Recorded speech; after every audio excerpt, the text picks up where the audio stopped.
सरोरज निज मानो मुकुर सुधार बरनु रघुबर बिमल जसु जो दायकु फल चार बुद्धिहीन तनु जानिके सुमेरो पवन कुमार बल बुद्धि विद्या देहु मोहे हरहु कलेश विकार।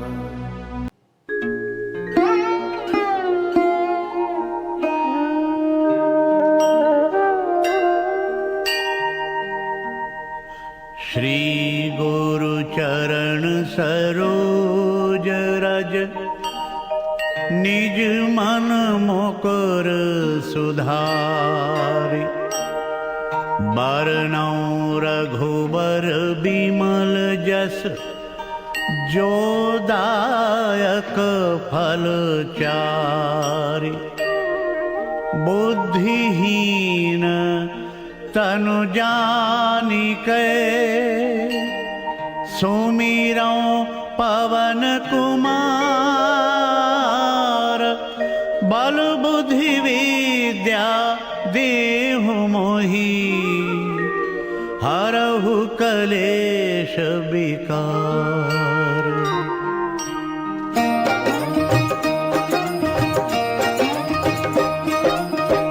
जय हनुमान ज्ञान जय Shri Ram.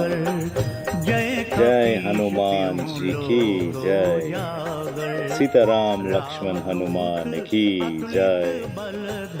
Hare Krishna and welcome to this presentation on Hanumanji, the great devotee of Lord Ramachandra. We see that in Vedic tradition we have many great devotees of the Lord, and in particular this particular devotee stands out amongst others very distinctly. Usually when we see the devotees of the Lord, or we think of devotion, then we usually think of a very simple-hearted, petite woman, very sincere, praying with folded hands. But what we see here exhibited in the Ramayan is this great warrior, a very powerful warrior who's being praised and glorified for his great devotion to the Lord. In the Vedic tradition, just like in Western culture, we have many great heroes. We have Batman and Spider-Man and all these different mans. And in our Vedic tradition, we have our own also, Hanuman. So it's wonderful to be able to glorify the devotees of the Lord. In particular, we want to show how glorious this devotee was and what was his contribution to the world in his devout love, bhakti, devotion that he showed to encourage mankind to take to the process of devotion. We'd like to start by glorifying in particular two aspects of Hanuman. One, his great devotion, bhakti, combined with this immense power that he had, Shakti. So he's an embodiment of these two things, of bhakti and Shakti. And if one had to ask him, my dear Hanumanji, where is the source of your power? Where is the source of your strength coming from? I think everybody knows that if Hanuman is not serving Ram, then what is he doing? He's chanting the names of Ram. Ram Nam. He's always doing Ram Nam. So in chanting the names of Ram, he's showing by his example that this is the process that one should follow to revive one's devotion. And we see Krishna does the same thing in Bhagavad Gita. He mentions to Arjuna, actually Arjuna asks him, My dear Krishna, how to define, how will one really know who are your devotees? And in that way, Krishna describes two particular verses. Mat chitta mat gata prana bodhayanta parasparam katayantas chamam nitya tusranti cha ramanti cha. So Krishna explains to Arjuna that mat chitta mat gata prana, that the goal of their lives, their life, prana, their life and soul is me. They are so absorbed in being conscious of me.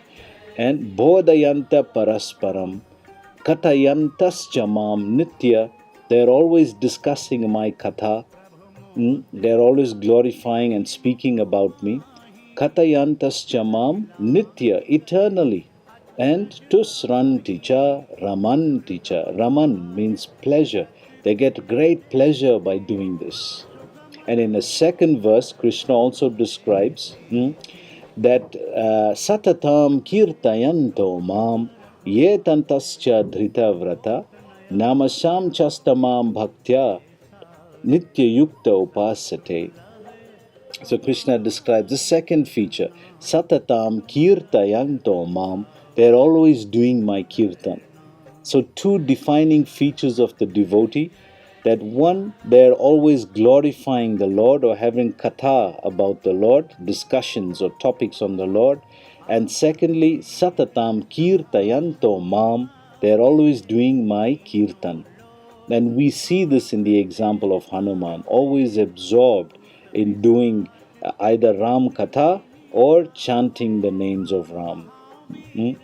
So, in the early years, when our spiritual master, Srila Prabhupada, went to America, you can understand that the devotees there, they didn't know anything about Hanuman or Ram.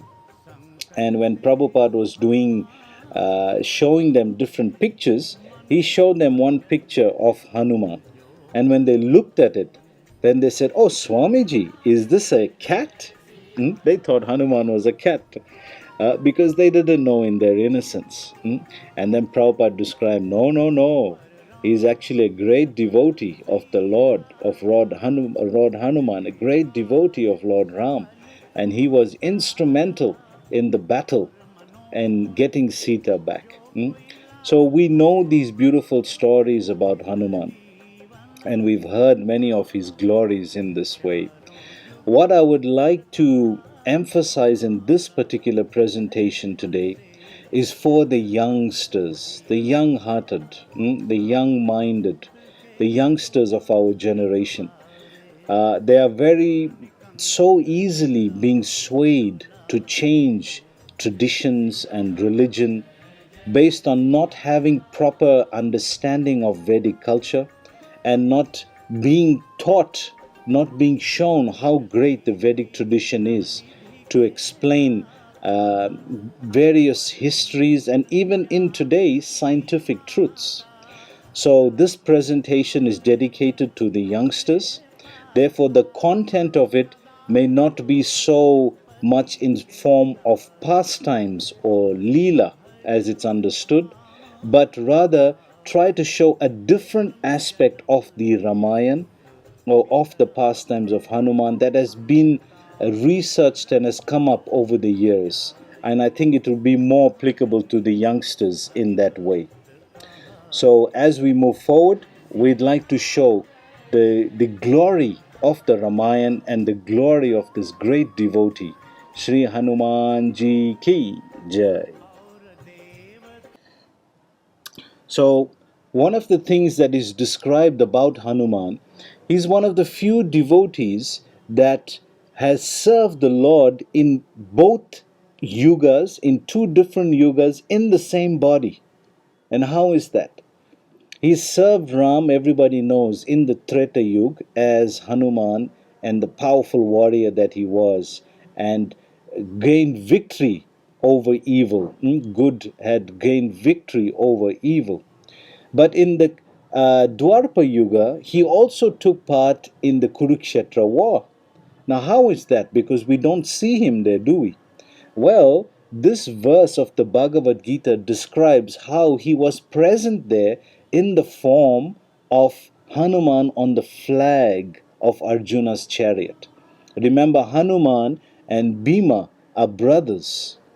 So when they had met, Hanuman told Bhima that you are a very powerful warrior, and as you fight and as you shout out your war cries, I will empower it by being present on the chariot of Arjuna. And these are one of the symbols of victory. It's described by our acharyas that one of the symbols that the Pandavas were going to win was the symbol of seeing Hanuman on the chariot, on the flag, which was on the chariot of Arjuna. So let's see this verse.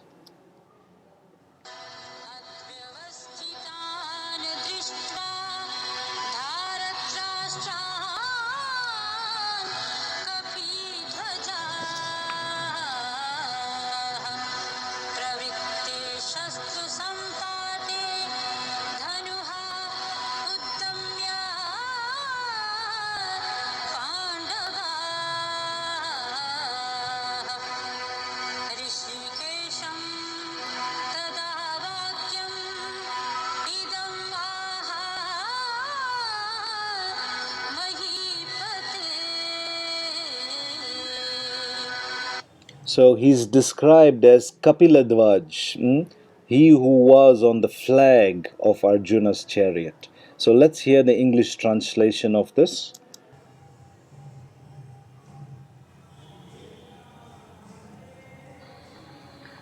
Verse 20. O king, thereafter, while about to engage in the releasing of weapons, Arjuna, on whose banner Hanuman is pictured, having observed the sons of Dhritarashtra ready for battle, at that time, taking up his bow, and spoke these words unto Lord Krishna. So it's very interesting to see that Hanuman was both in both pastimes, both leelas. Now, to take it a little, as they say, sci-fi, take it a little modern and scientific, there's a very amazing verse that comes up in the Hanuman Chalisa. It's actually the 18th verse of the Hanuman Chalisa. Let's hear it first and then see why it is so amazing.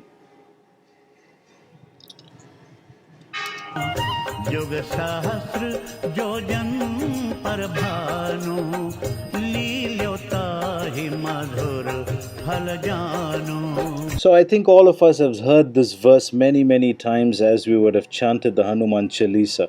But what's so special about it, and what does it describe?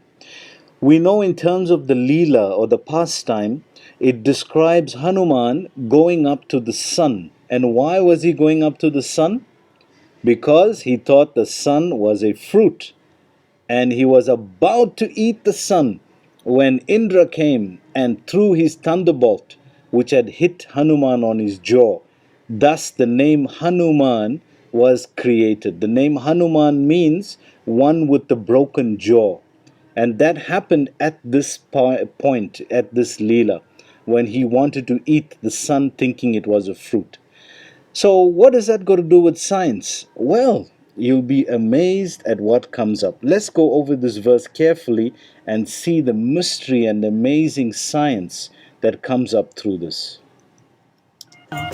युग सहस्र योजन पर Bhanu Yug Sahasra Jo Jana Parbanu लील्योता ही मधुर फल जानु. Liyo Tai Madhura Phalajahu. That in this pastime, there's actually measurements that have been given here. And what are these measurements? The measurement when Hanuman jumped off from the earth to the sun was actually given in this verse, the distance between the sun and the earth. Now let me remind you that this Hanuman Chalisa was written in the 15th century by Tulsidas Goswami. At that time, the technology of science was just about starting. The Renaissance and modernity was coming up at that time. So there wasn't such a detailed understanding of these figures. But yet, what is given in this verse is an amazing, precise account. Let's take a little bit of history back and see How much did our scientists of that time understand about this issue?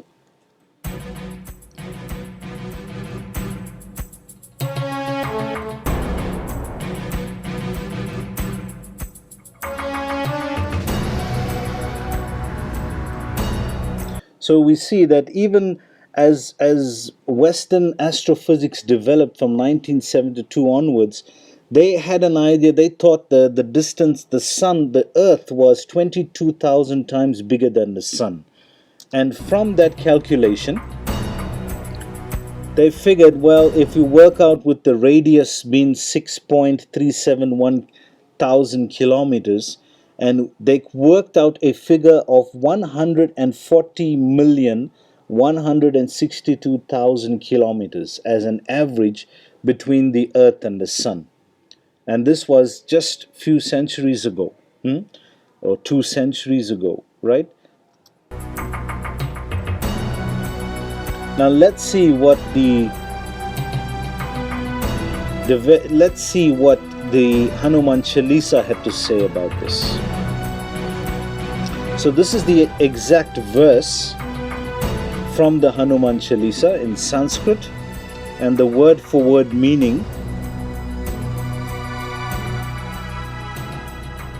So you see here, according to the word for word meaning, this is how it breaks down. So you get one yuga in astronomy and astronomy figures, working calculations. One yuga is 12,000. One sahasra is 1,000, and one yojana is 8 miles. So if we do the math quickly there, let's do the easy part first. 12 times 8 is 96 million. 96 million times 1,000.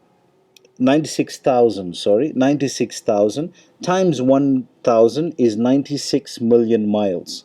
And the average 1 mile per kilometer is 1.6. So what does that work out to? So that works out to 153 million kilometers, 600,000. So 153 million kilometers. And if you do a Google search, or if you go to the NASA archives, this is the exact figure that is given between the distance of the sun and the earth. Now, isn't that amazing? How did he know this?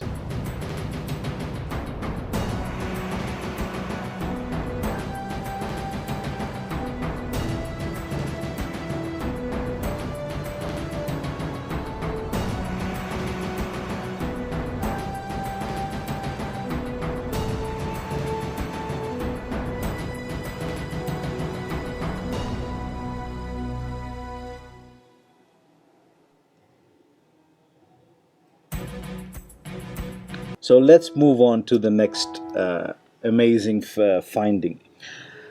I'm sure you have seen on TV the Discovery Channel, I think on DSTV, and these educational channels that come up, the History Channel.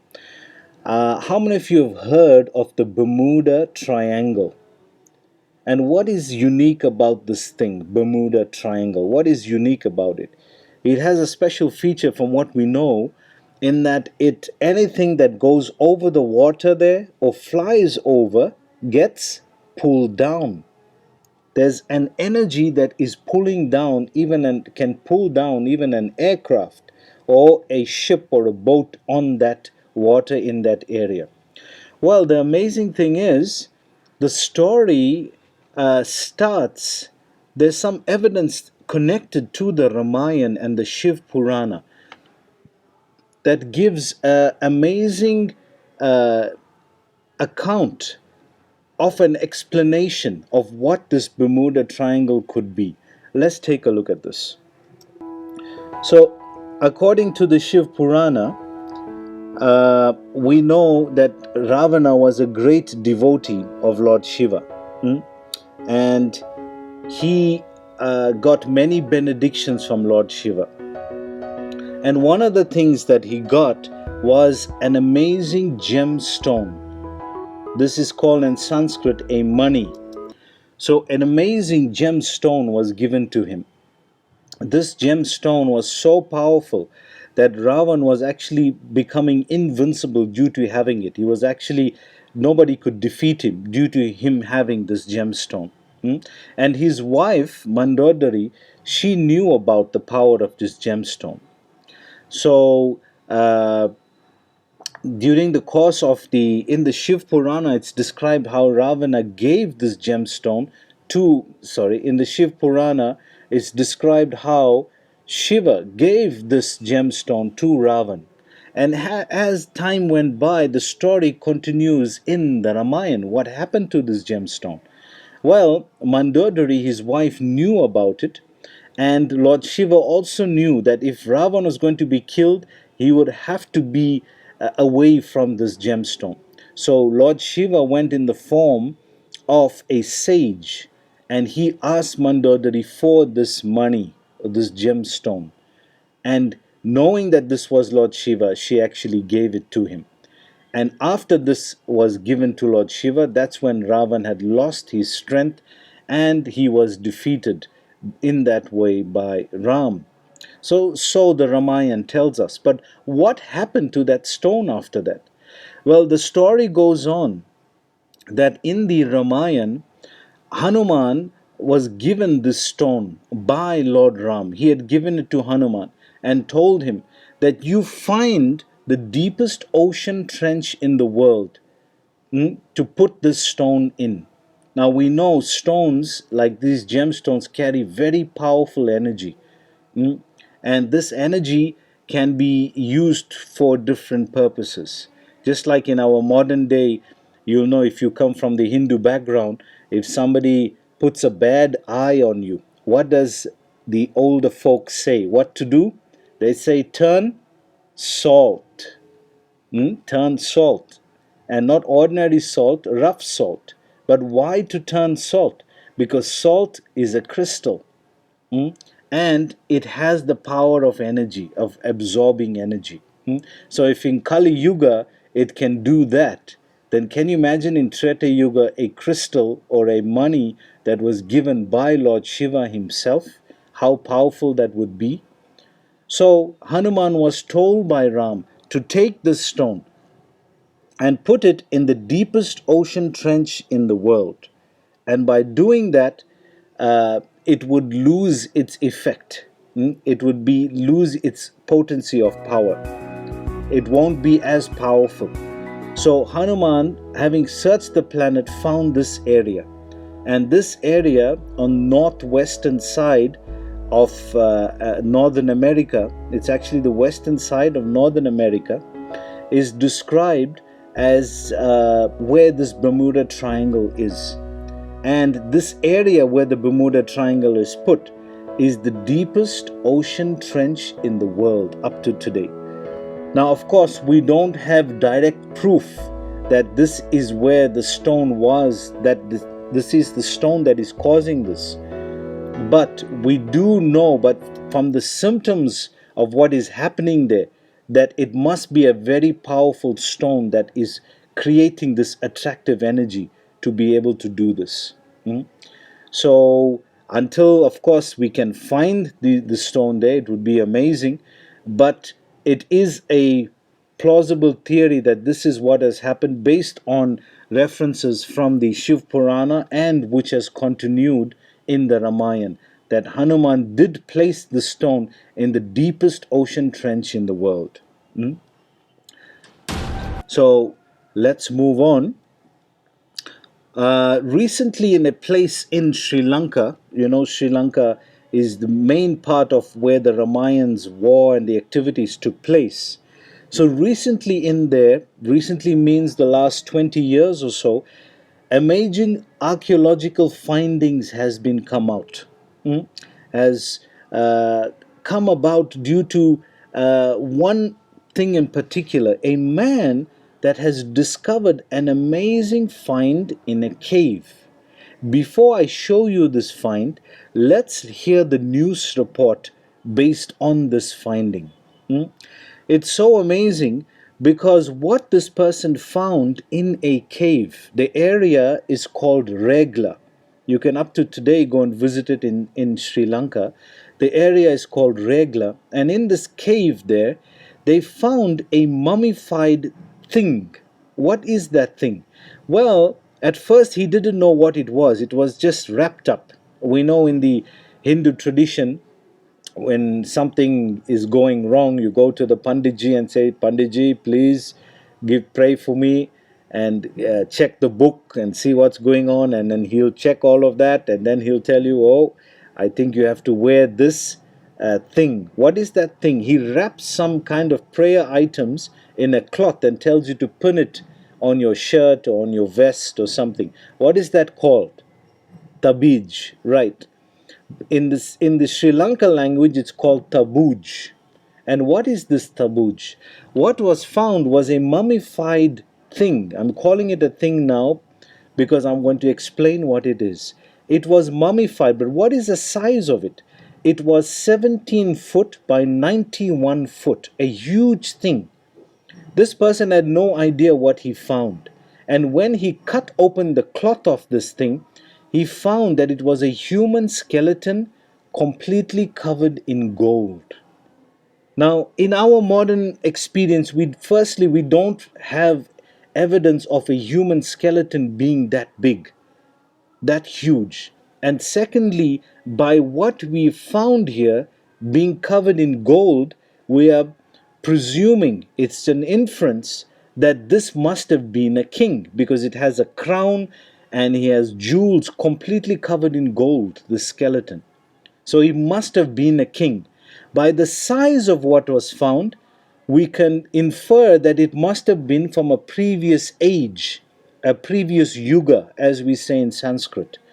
And by that we can conclude then that it's highly plausible, it's highly possible that this is the mummified being of Ravana. Let's see what the news finding says about it. आमतौर पर mummy की सभ्यता का प्रतीक है। माना जाता है कि मम्मी के ऊपर अगर पत्थर रख दिया जाए तो वो मम्मी आने वाले वक्त में फिर से जिंदा होती है। So this news reporter presentation is saying that this mummified being has fir zinda hoga, it's become alive again after they've resurrected it and found it. But who do they think that it is? Ravan की mummy पर भी ऐसा ही एक पत्थर रखा है। मतलब ये कि जब भी ये मम्मी बनी थी तो इसी उम्मीद में कि रावण फिर जिंदा होगा। So she is saying Ravan fir zinda hoga. Ravan has come alive again. Now it's one thing just proclaiming this, as a very sensational story. But what is the evidence showing on this? And is there like some scientific people who are going into this and researching it and checking it? Let's see what they found.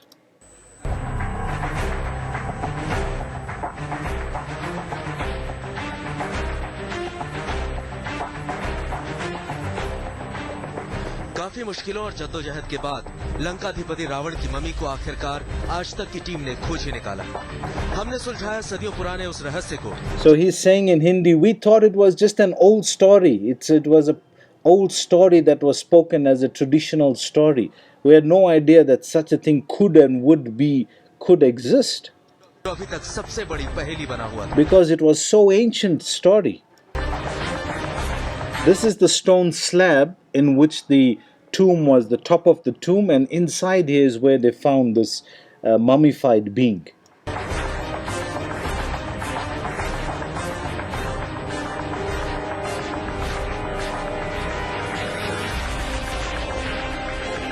गौर से देखिए रावण की इस mummy को। जी हाँ, जिस पत्थर में रावण की मम्मी रखी हुई है। From the evidence of the area and from the historical archives of what has happened here, as I said, it's a human skeleton covered in gold with a crown, meaning it must have been a king. From that, we're inferring that it must be Ravan. उसके ऊपर एक बड़ा पत्थर टिका हुआ है। एक बड़ा सवाल ये है कि आखिर जिस पत्थर में रावण की मम्मी है, उसके ऊपर रखे इस पत्थर का क्या मतलब है?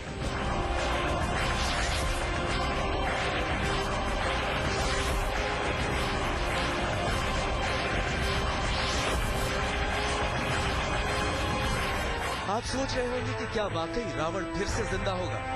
क्या वो लौट कर आएगा? लैटिन अमेरिका की एक पुरानी सभ्यता में ऐसी मान्यता थी कि कब्र के ऊपर पत्थर रखने से मरने वाले का फिर से जन्म होता है। तो क्या त्रेता काल में श्रीलंका में भी कुछ ऐसी ही मान्यता थी? क्या रावण की मम्मी के पत्थर के ऊपर टिका ये पत्थर इसी विश्वास के साथ रखा गया था कि रावण फिर से जिंदा हो जाए? It's saying there is very difficult, it's almost impossible to believe that Ravan has फिर से जिंदा होगा, has become alive again. Let's look at another news report. के लिए भी मुमकिन नहीं हो सका। इस गुफा के बारे में दावा है कि इसके अंदर रावण का शरीर रखा है। So Gufar means a cave, and what is saying Sharid means body. Ravan ka Sharid andar hai. In this cave they found, and they're presuming that this is the body of Ravan.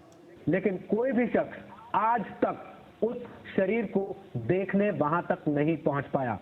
इस जगह का नाम है Regala. This place, इसमें जगह का नाम है Regala. This place is called Regala. और रेगला का हर बाशिंदा इस गुफा की हकीकत से वाकिफ है। 20 साल पहले So 20 years ago, एक आदमी वहां तक पहुंचने में कामयाब रहा। one person went into this cave. गुफा में उसने जो देखा, And what did he find there? जो वो बताता है वो होश उड़ा देने वाला है। वहां रखा है 17 फुट लंबा एक ताबूत। 17 foot lamba ek tabuj. This was 17 foot by 91 foot size tabuj.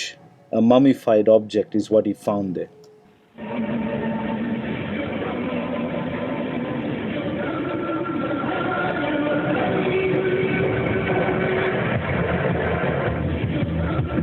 Ram के ब्रह्मास्त्र ने रावण को मौत की नींद सुला दिया। रावण की मौत के साथ ही वो इतिहास खत्म हो गया।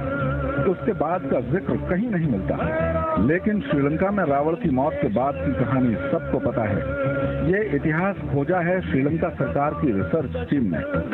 टीम ने कुछ ऐसे दस्तावेज जुटाए हैं जो बताते हैं कि रावण का शरीर आज भी सुरक्षित है। शरीर सुरक्षित रखा है उस गुफा में जिस तक पहुंचना फिलहाल नामुमकिन सा लग रहा है। या तो वो हमारे को कुछ तकलीफ दे रहे हैं जानबूझ के कि जहाँ वहां तक ना पहुंचे, क्योंकि अभी तक 3 बार हम लोग ऐसा पहुंचे हैं, कुछ ना कुछ हमारे को कठिनाई। So these are the archaeologists, so the person who found it. 17 feet का एक लाल रंग का ताबूत। This is what it looked like. हजारों साल से इस ताबूत में This is the mummified thing that they found. 20 साल पहले खजाने के लालच में रेगला गांव का एक आदमी इस गुफा के अंदर पहुंच गया था। उसके मुताबिक गुफा के मुंह तक पहुंचना भले ही खतरनाक और मुश्किल हो, It was very difficult to go and find this, to go inside there, into the cave. उसने अपनी आंखों से उस ताबूत को देखा है। वो ताबूत जिसके चारों ओर एक लेप लगा हुआ है और उसके अंदर रखा है रावण का शरीर। And what they found inside is they're claiming to be the body of Ravan. Now let's see the actual, what did it look like after they removed the cloth.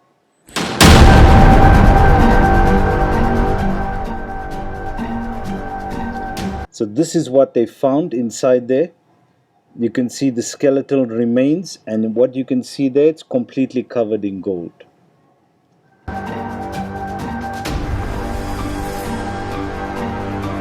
You can see this is the fingers of the mummy. Each finger there is covered with a gold ring. Each finger there is completely covered in gold. So from this we're presuming and we're inferring that this must have been a king of that area. From the size of what they found, we are inferring that it must have been from a previous yuga, and from being covered over in gold, we are inferring that it must have been somebody who's very attached to gold. And these 3 descriptions give us an idea that this must have been Ravan. So let's move on.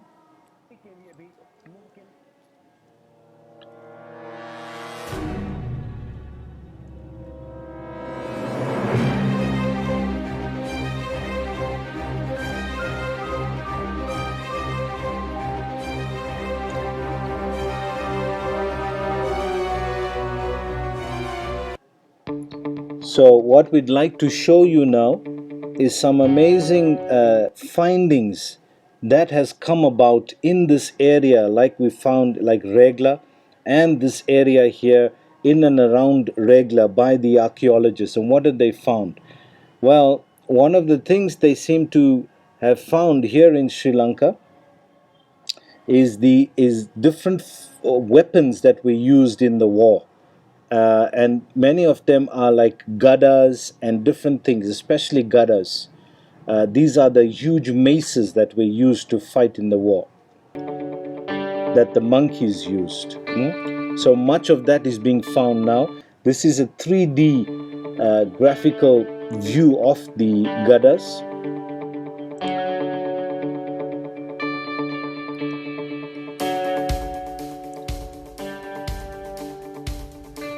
This is another gada that they found.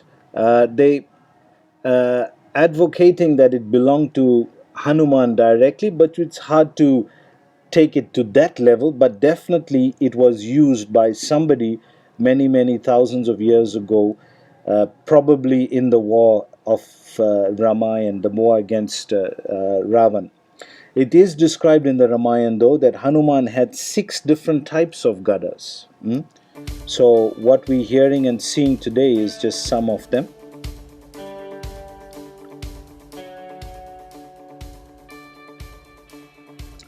This is an amazing discovery. It's actually proclaimed to be the original footprints of Hanuman.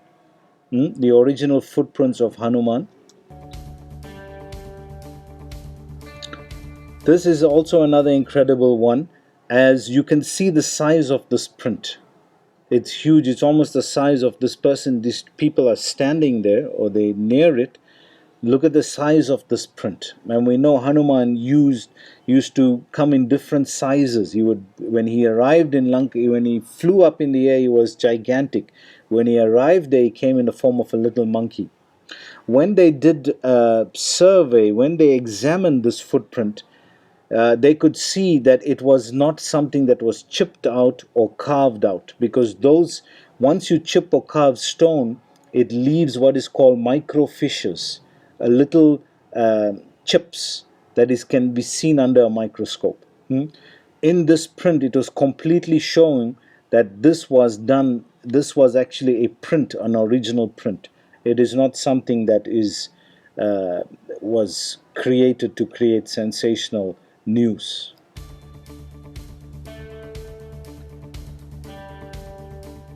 This was another amazing find. Just like they found this huge mummified object of Ravana, they also found a 32-foot skeleton found in Sri Lanka, claimed to be in the age of the Ramayan.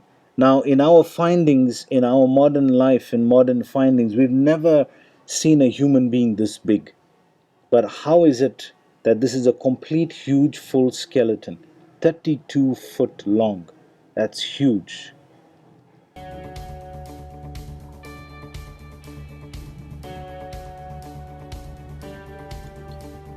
This is a gada, another huge club. You can see it's even been lifted up by cranes. So can you imagine the size of the person who used this gada?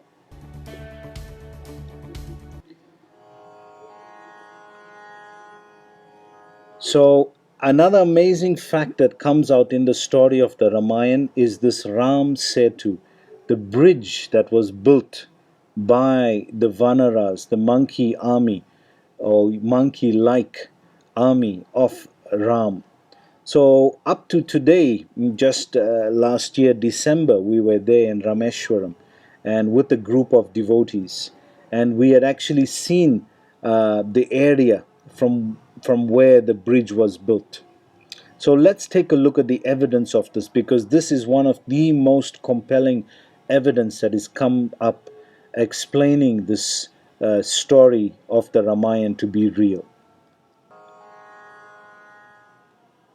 Rama and his team are said to have built this bridge over the seas to Lanka. Only if Rama is historical, then can this bridge be man-made. So if this bridge is man-made, that proves that Rama is historical. It's not just a story written by Valmiki. So again, we're showing quite amazing evidence that is coming out now. It's not just a story, it's an historical event.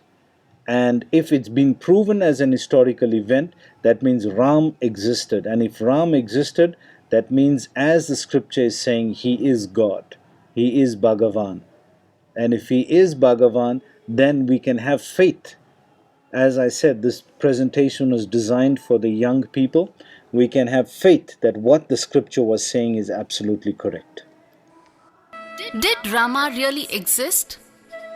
Is Rama historical? While divinity is a matter of faith, historicity is a matter of existence. Well, in the last 100 years, giant strides have been made in understanding history using modern scientific tools.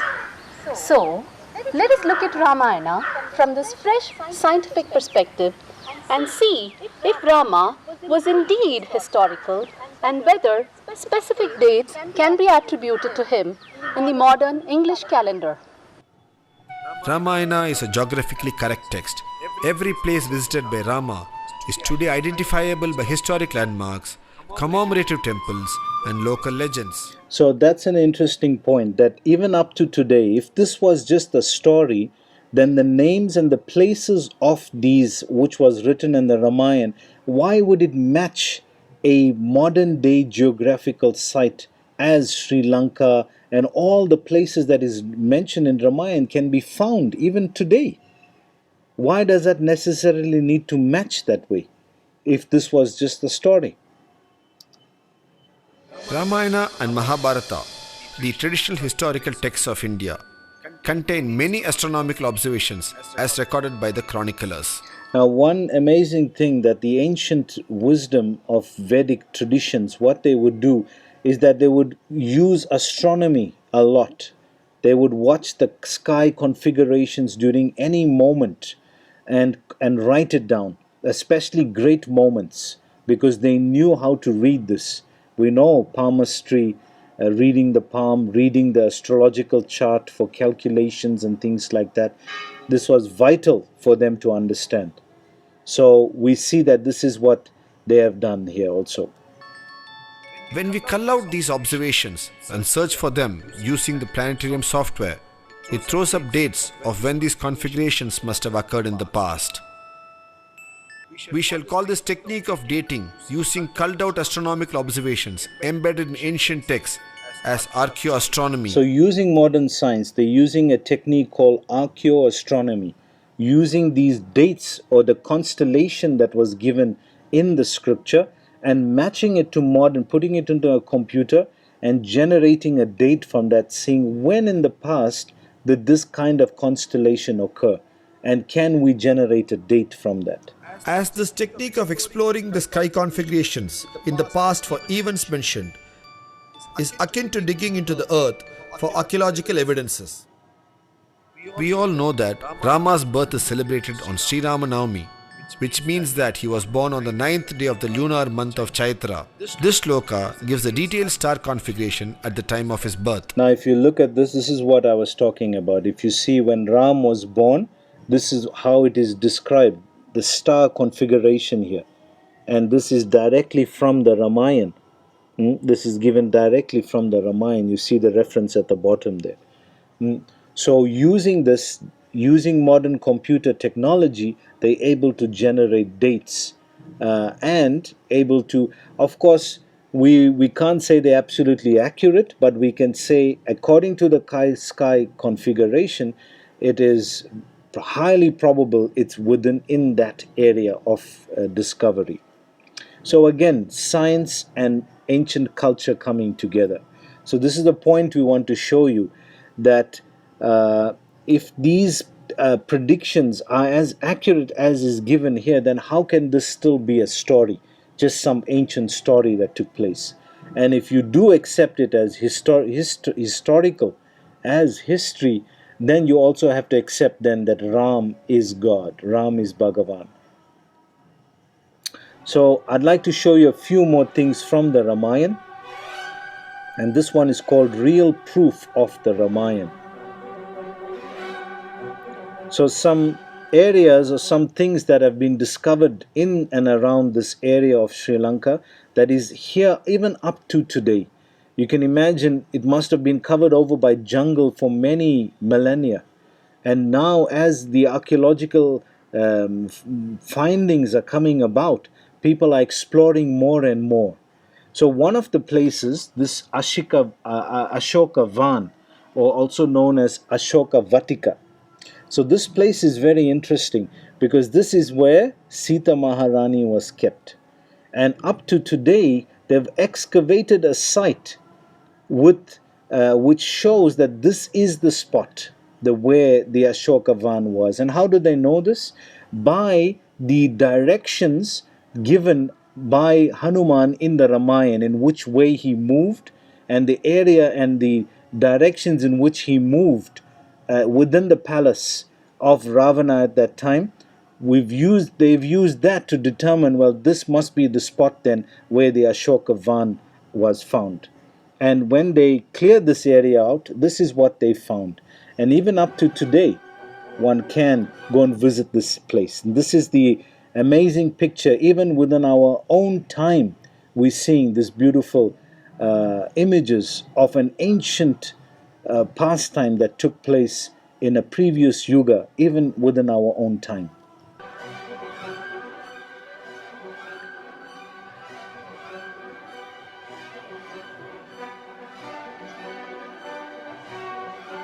So these are the historians who are leading the excavation here in Sri Lanka. You can imagine, with so much of gold being found and so much of sensationalized news being there, everybody will want to be part of it.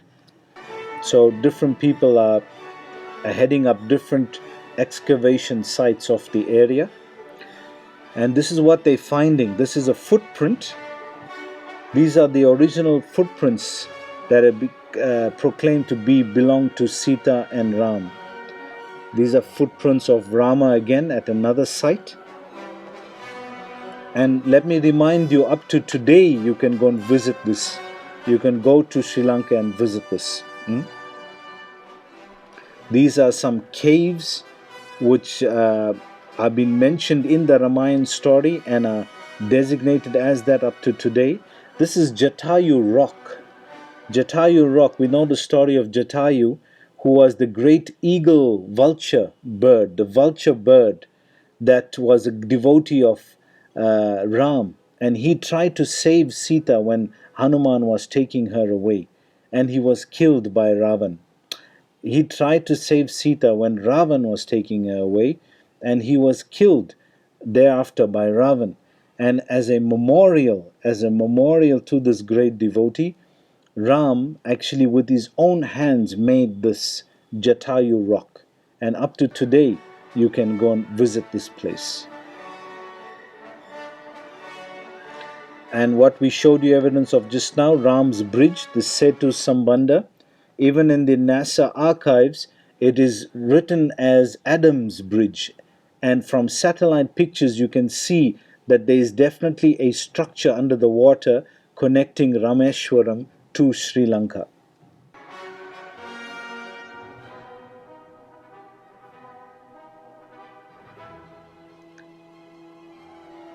And of course, the floating stones. Like I said, we were there in Rameshwaram last year, December. And, you know, I'm a very skeptical person. And when I went there and I wanted to see, because I heard about this, because in 1968, there was a huge cyclone in this area called Dhanushkoti. And during this cyclone, much of the debris from the ocean came up. And the sadhus in the area saw that these stones, floating stones, came up. So they collected them and they put them in different temples. And I wanted to go and see this. And when I went there, I actually lifted one of these stones up. And I can tell you it is a genuine solid stone. It's a solid rock. And in our modern science, there's nothing, we don't know of any stone that floats, right? So here in Rameshwaram, if you go there, if you visit this holy place, and you will see there that there are stones that float there.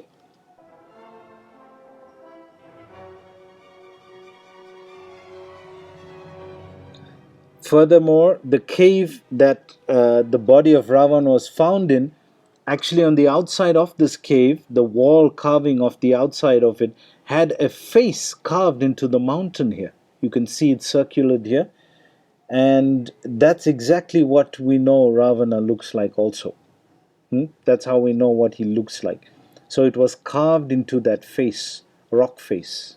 We know, like the three famous presidents, the Hollywood banner of America, Jefferson, Lincoln, and Roosevelt, right? They are carved as the Hollywood banner, not Bollywood, Hollywood banner of America. And we see the same kind of thing here, that great personalities are being recognized by having their face being carved into rock. Same here we see of Ravan.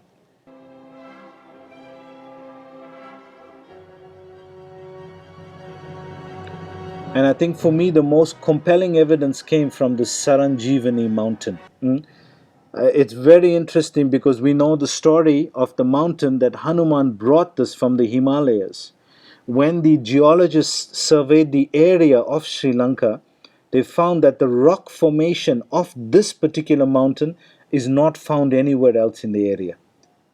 So the only explanation is that it was put there. But what's wrong with that explanation?